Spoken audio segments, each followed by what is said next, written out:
Ladies and gentlemen, welcome to another Tribal Domination Devlog. In the last episode, I added this magnificent inventory that looks good, but it's not very interactable. So even if I said I want a break from UI, I'm too close to give up, so I'll make this whole thing functionable.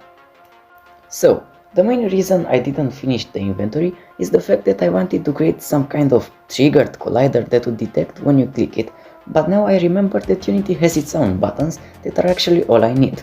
Anyways, I assigned them the function that changes the player, and voila, everything is working as it should. Technically. You see, visually this looks bad.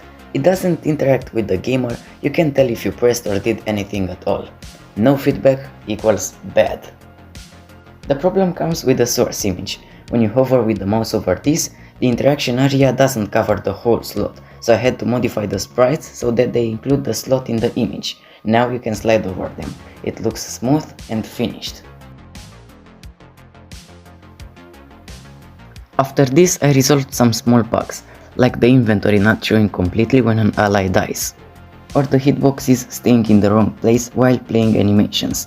What can I say, I was extra productive.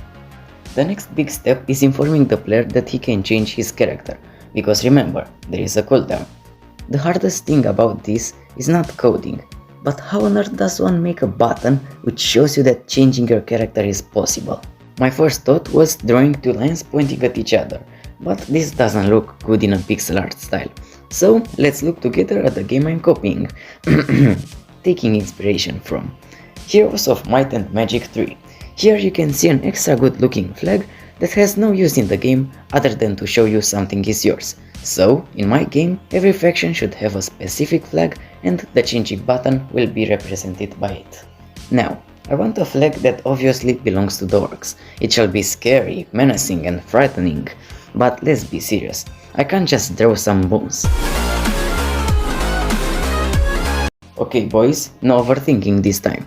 I just take the deer skull from the orc chief, but I make it, more realistic.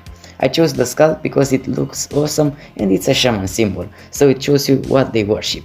Anyways, the flag should be a scary color like red. And the skull?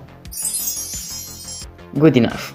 I know it looks like a satanic symbol, but ignore it for the sake of the game. It's just what I wanted it to be, so let's implement this bad boy. Luckily for me, sliders in Unity are very intuitive and easy to use, so combine that with a good tutorial on YouTube and there we have it. The flag is in the game, but as you can see, I tried to make it a timer, but it has just a single use.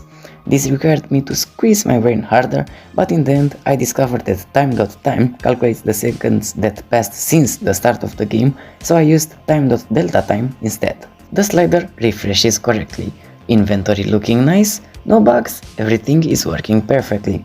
Thank you again for joining me. You can check out other videos if you want, and until next time, goodbye.